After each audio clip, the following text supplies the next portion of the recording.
So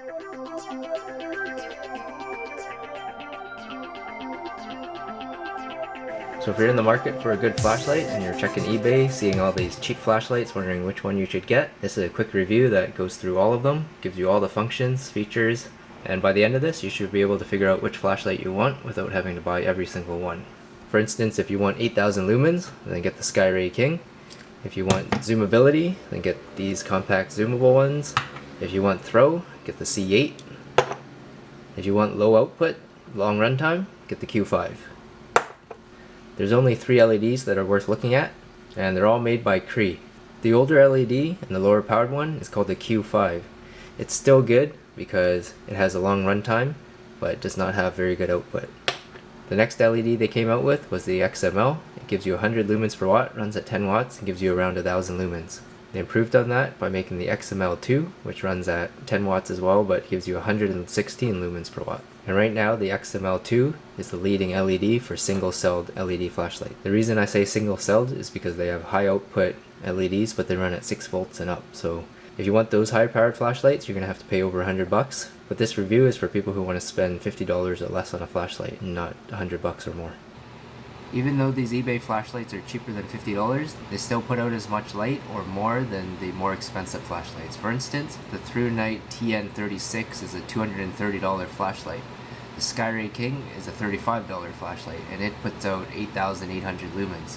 That's more than 2000 lumens than the ThruNite. So even though it's a cheaper flashlight, doesn't mean it's going to put out less light. The Skyray King uses XML2 LEDs, and those are very good LEDs. They have high efficacy, and that means they put out 116 lumens per watt. So now let's get to the test bench and check out all these flashlights. I've set the camera's exposure to fixed. This is basically what the room looks like, a little bit darker, but when you turn on the flashlight, it's basically what your eye sees. So it's representative of the beam spread, the pattern, and the intensity of the LED light. The first flashlight we're going to look at is the baseline, and it's the WF-501B. The reason it's the baseline is because it does well in all categories, and it's the flashlight that I would recommend out of all the flashlights I've reviewed. The price of this flashlight is $9, and that's a very good price. Anyone can afford this. If you lose it, you can replace it. It's not a $100 flashlight, you don't have to worry about it too much. The output of this flashlight is 1800 lumens plus, and that's a very good output.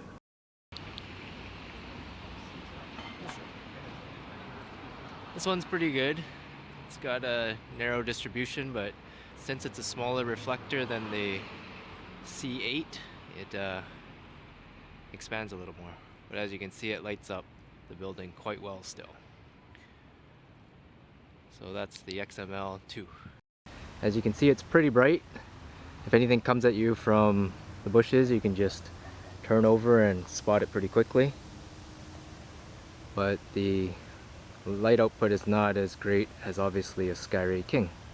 You can walk around pretty safely with this LED flashlight and not worry about anything in the bushes. The optics on this is very good as well. It's a fixed optic flashlight. This is what you get. You can't change it any. It's got a good narrow beam, and it pushes a lot of the light down the middle, and it's got a nice smooth gradient to the outside, and it throws enough light to your left and right peripheral so you can see down a path or a trail. The zoomable flashlights can't throw light down the middle and off to the side at the same time, so this one beats it in that regard. But if you want a WF-501B that has a more narrow throw, then the C8 is the one to go with, because it has a much larger reflector and it will throw the light further. Ultrafire C8, let's see how that looks. It's going to be a narrow distribution, but it's much smaller as you can see, but it can still light up the building. With this, you can only light up a little portion of the building. Fixed optics also throw 98% of the light forward. This one has a glass lens and a polished aluminum reflector. The runtime of this flashlight is also pretty good. On high it doesn't last very long, but if you need it to last a long time, you can put it to low. The controls are also pretty good. The end switch is nice and sturdy. It doesn't get turned on by accident, and when you need to turn it on, you can turn it on easily. The controller on here is also pretty good. You can set it to high, and anytime you turn the flashlight back on, it'll go to high, or you can set it to low, and anytime you turn the flashlight on, after 2 seconds, it'll go back to low. The controller does have a little flicker to it. It's 500 Hertz. The naked eye almost can't see it, but you can notice it a little bit. So this is not the best flashlight in regards to flicker, but you can't really reduce the flicker when you're using pulse width modulation anyways. All flashlights are going to flicker, but some of them do it at 1000 hertz and you just can't see it. The next is the size. This is a pretty lightweight compact flashlight for the power you're getting, and it fits in your pocket, it's easy to hold, and it's easy to control. So overall, this is a jack of all trades. It's got the size, power output, price, everything in there. So this is the one I would recommend out of all the flashlights in this review. I want to quickly mention that you can change the optics to a flood optic by using a piece of diffuser, putting it at the front. Now you've got yourself a very dispersed flood flashlight. So now the angle's like this.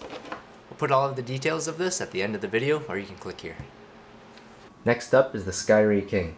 This one costs around $35 to $40, but that's because you're paying a premium for the output. It can put out 8,000 lumens plus, and that's a very powerful flashlight. There you go, it lights up the entire side of the building, no problem. This is high, medium, which still lights it up, and low, which barely lights it up at all. And then off.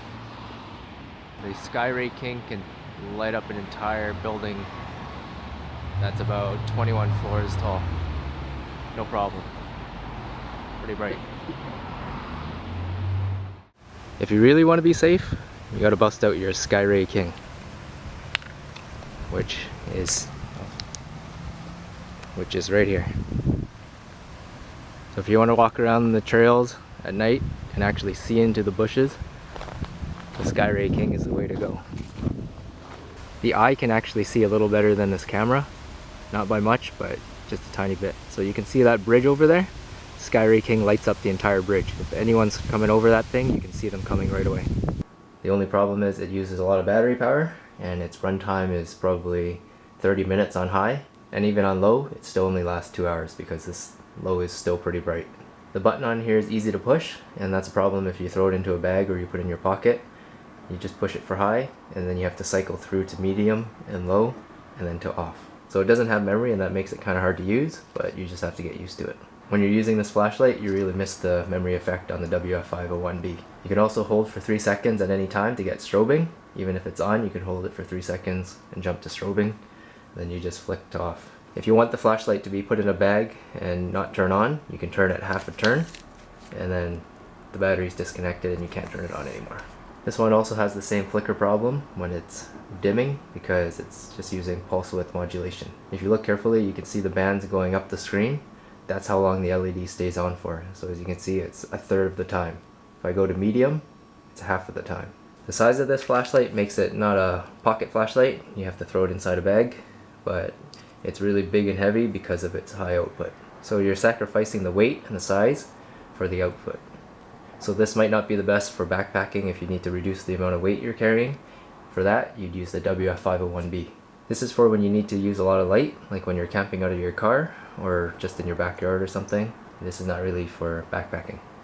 You can hold this by hand for a couple minutes until it gets too hot, and then you're going to have to use the lanyard, which becomes a handle in itself to look around. Next flashlight up is the XML zoomable flashlight.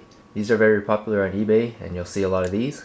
This one's one of the smaller profile ones, and that's the one I would recommend if you want a zoomable flashlight. You can get these for around $5 to $6. The XML only outputs 100 lumens per watt compared to the XML2, which puts out 16% more. Most of the zoomable XML flashlights out there put out about 1000 lumens because they run them at 10 watts. Go at full flood first, which as you can see is very weak because that's just the way it is. And then we will zoom in to a beam, and the beam's pretty good. It's a square obviously, and you can see the actual XML pattern. It's not an XML2. If it was, it wouldn't be like that. But yeah, it lights up the building pretty well.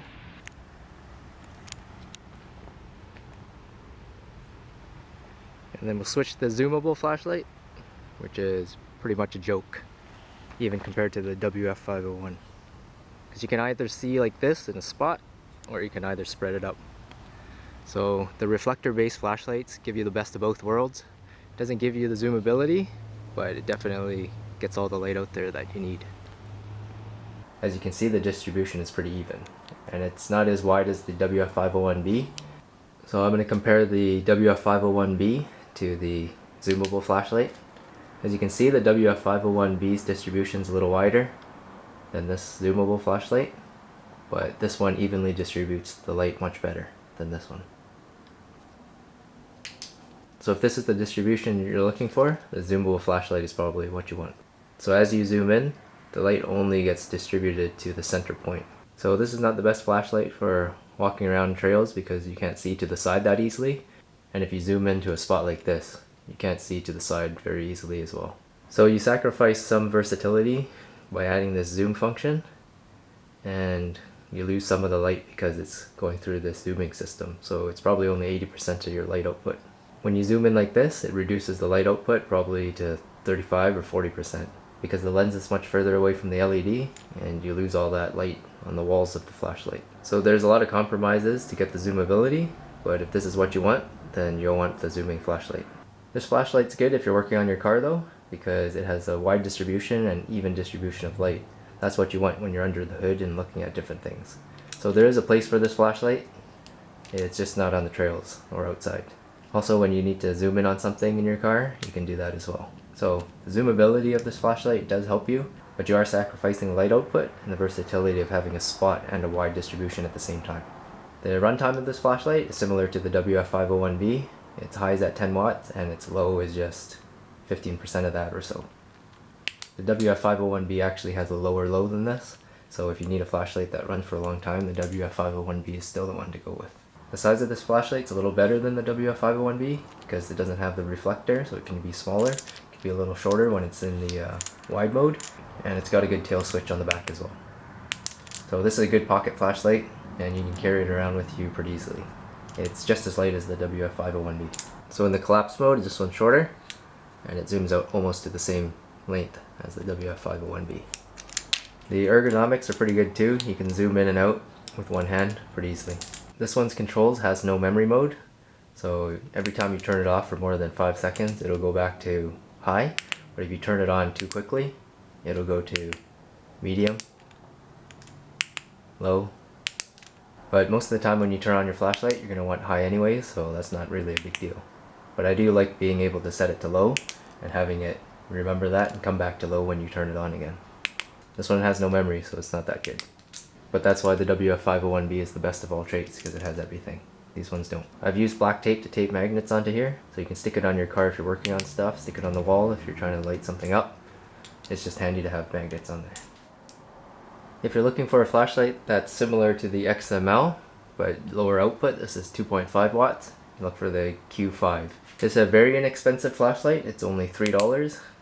Its output is much less though. I think the output's 250 lumens or so.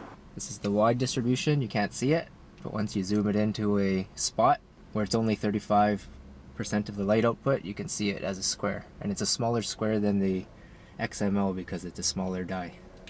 The Q5, which was pretty good at the time, it's not very bright. And then the Skyray King with the XML2s, 7 times flashlight at 75 watts. Which is basically the most powerful handheld flashlight you can get today. But if you're just looking for a simple light with long life and low light output, then this is the one to go with. It's got very good runtime because it uses the same battery as the other ones, but it outputs a lot less light and uses much less power.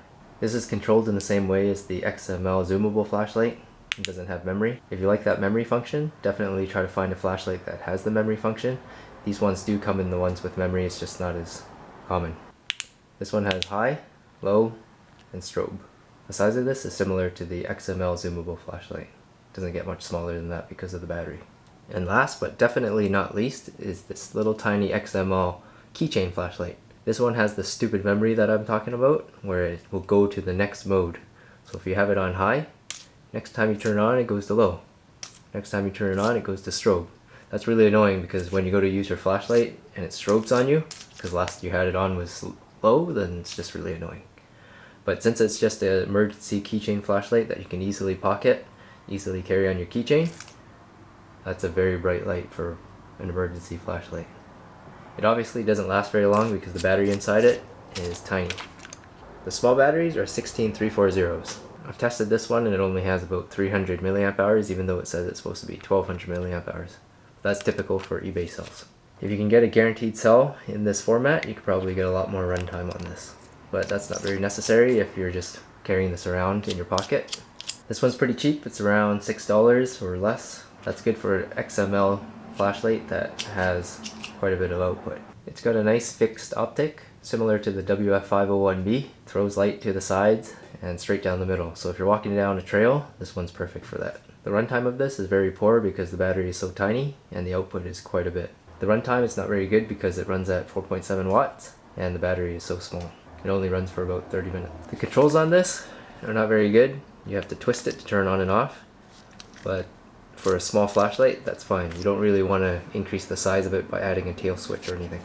This is the best flashlight to carry around with you because it's so lightweight, fits in your pocket, you don't even notice it's there. But when you actually do need a light, this one works very well. So in comparison to the WF-501B, it's obviously less power, but it's a similar distribution.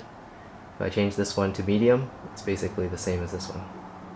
So I definitely recommend buying this one and keeping it on you at all times because you never know when you need to have a good flashlight that has some throw. Cell phones have good flashlights on them, but sometimes you need the throw, like this. You'll see other zoomable flashlights on there as well. This one has a pretty wide distribution compared to the smaller one, and it's the same XML LED in there. These ones claim they have 2000 lumens of light output, but don't be fooled because, as you know, the lumens is based on lumens per watt, and this one probably only runs at 11 watts. So you can only ever have 1100 lumens out of here. The only way you can get 2000 lumens is if you're overdriving it, and I've tested these, and they're not doing that. The ergonomics of this is similar to the other zoomable flashlight. You gotta be careful with some of these flashlights. They've got memory, but not what you would expect. It goes to the next mode in the sequence. So if you're on low, you want to go back to low, it won't go to low, it'll go to strobe. And the next time you use your flashlight, most likely you won't want strobe. You either want the mode it was previously on, or you want it to go back to a default of high or something. So watch out for those flashlights. If it says it has memory, make sure that memory goes to the same mode, not the next. So make sure you know what kind of memory it has. If you don't have memory, then it should just go back to high. And if you do have memory, it should go back to the same mode, not the next mode. Make sure you clarify that before you order the flashlight. Otherwise you might be stuck with a flashlight that goes to the next mode and you're never going to want to really use it. So this flashlight's one of those flashlights that go to the next mode, and I just don't use it because it's so annoying to use. Every time you go to use it, you gotta flick through all the 5 different modes. The size of these zoomable flashlights is a little larger because the head's wide. I like the low profile one, but if you like the look of this, then go ahead and get it. This flashlight here actually uses a 26650 instead of an 18650. And that battery is just a little wider in diameter, has more capacity, but the guaranteed cells for this cost a little more, so if you want a little larger flashlight with more runtime, this will be the one you want to go with. I don't like to use these flashlights because it's too big, you don't really carry it around with you, and if you do want a big flashlight, you can just use the Skyray King. So this one's kind of in between the WF-501B and a Skyray King. If you're buying an LED flashlight, the first thing you gotta understand is efficacy. That's the amount of lumens that it outputs per watt that you're putting in. So let's say the flashlight runs at 10 watts. If your LED is a poor quality LED and it gives you 50 lumens per watt, then you're only going to get 500 lumens out of there. The XML and the XML2 LEDs give you the most amount of lumens, and they're basically 100 lumens per watt. The XML2 is a advanced LED, and they've managed to squeeze 116 lumens per watt out of there. So if you see a lot of flashlights out there that say they're using LEDs and they're running at 100 watt, but they're just using junky LEDs, then it's probably giving you maybe 40 lumens per watt, and you're only getting 4,000 lumens out of there. So in the same way that the sensitivity of a speaker makes it much louder, if you have a much higher efficacy number, then you're going to have much more light output. So here's a summary of everything I've talked about, giving you the lumen outputs for the different flashlights, the approximate price point, the LEDs that they use, the modes they have, and their run times. I've got the eBay keyword searches on the right that help you find those flashlights if that's what you want. I wanted to show you how to identify the XML versus the XML2 LED because a lot of eBayers have sold the XML and said it's the XML2. So if you're ordering an XML2 flashlight and you're paying 30-40% more, make sure they don't ship you the XML and try to get away with it. Definitely send in a complaint and get your money back because they've sent you the wrong LED. So you definitely want to use the newer LED. It's got better color rendering as well, and the color temperature seems to be much better. And I noticed that the color rendering of the XML2 is a little better than the XML. Here's Cree's webpage. They say that it gives you 116 lumens per watt, and it says it's the highest performing commercially available single die LED. I definitely believe them because this LED is used in street lights and commercial lights all over the world, so this is a really good LED and everyone trusts them. Here's a quick chart showing the light output of the different flashlights we've tested. As you can see, the Skyray King puts out 8,000 lumens and the WF-501B is behind that, and the XML flashlights are right behind that. And then there's the Q5 sitting at the bottom. Here's a graph showing the power input of them. The Skyray King obviously is the highest. WF-501B actually is around 15 watts, and then the XMLs are run at 11 watts. The good thing about running at a low wattage is that its runtime is much more at high, and it can give you 222 minutes at high. The good thing about the Q5 is that it can run 792 minutes on low. It can run longer than any other flashlight here. The Q5 still has enough light to see in trails and see around your car and stuff, so it's a good flashlight. If you're looking for long run times, then that's the flashlight to go with. If you want more light output, on the other hand, it'll cost you in runtime, but you can get the WF-501B, or if you really need light, then the Skyray King. To power your flashlights, you're going to want good batteries. There's a bunch of fake cheap batteries on eBay, so you gotta really be careful. The cheap ones are basically all the Ultrafires you see on there that say they have 6,000 milliamp hours. The cells that I trust are the Samsungs and the Panasonics. If you search guaranteed capacity 18650, you'll find all the different Samsungs and Panasonics that will actually give you the capacity that they say they will. A lot of the flashlights don't have springs at the top, so you might have to solder something onto the top of the batteries to make them work. But some of them do have springs at the top, so you don't have to worry about all of them. The Skyray King definitely needs a little bit of a button top to work. The WF-501B has a spring at the top, so again, it's a very versatile flashlight. So I hope I showed you what all the flashlights can do and you know which one will work for you. If you got any questions, put a comment down on the bottom and we'll try to answer it as quick as we can. So go on eBay, buy a good flashlight, buy good batteries, buy a good charger, and enjoy. I hope that helps. Thanks for watching. You know how I said you couldn't change the distribution or the optics for a reflector-based LED flashlight? You get optics out of an old LCD screen, cut it into shape. The diffuser or optics inside LCD screens actually distribute the light, and as you see when I put this over top, you can see multiple lenses or LED images. That means it's going to distribute the light evenly instead of in a spot. So there's almost no more hot spot in the center, and it distributes the light pretty evenly so you can use it for filming and stuff like that. If you don't have the reflector on there, I'll show you what happens. It becomes just a spot. So you can't really use this for filming very well, but if you put this reflector on there,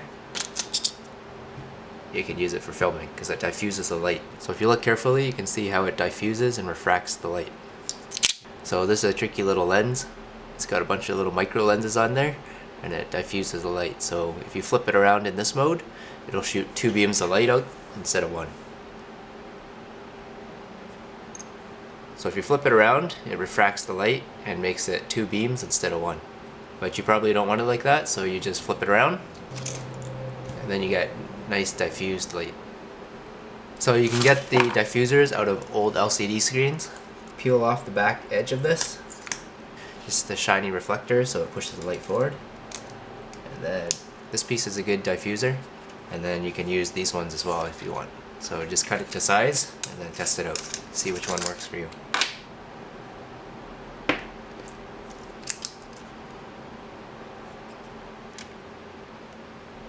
So this is not the quickest way to change your optics, but if you want your light to be a floodlight instead of a spot, then this is the way to do it. Because the diffuser inside the iPhone screens are very efficient and a lot of light passes through them. So now you've got yourself a floodlight instead of a spotlight.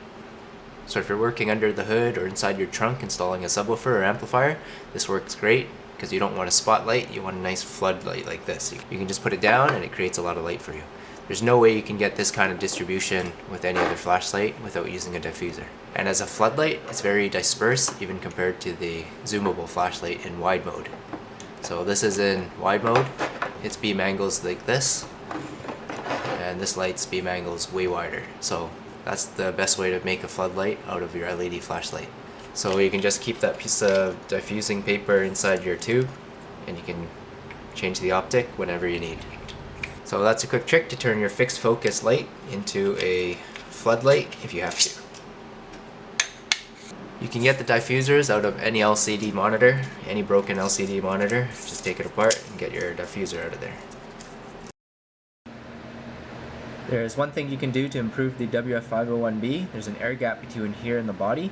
If you wrap aluminum tape around this part, don't go onto the spring here, just wrap it around this part, fill in that gap and then make it nice and tight, and then the heat will be able to go through that aluminum tape and get into the body. Air is a really good insulator, so you don't want air in between this and that.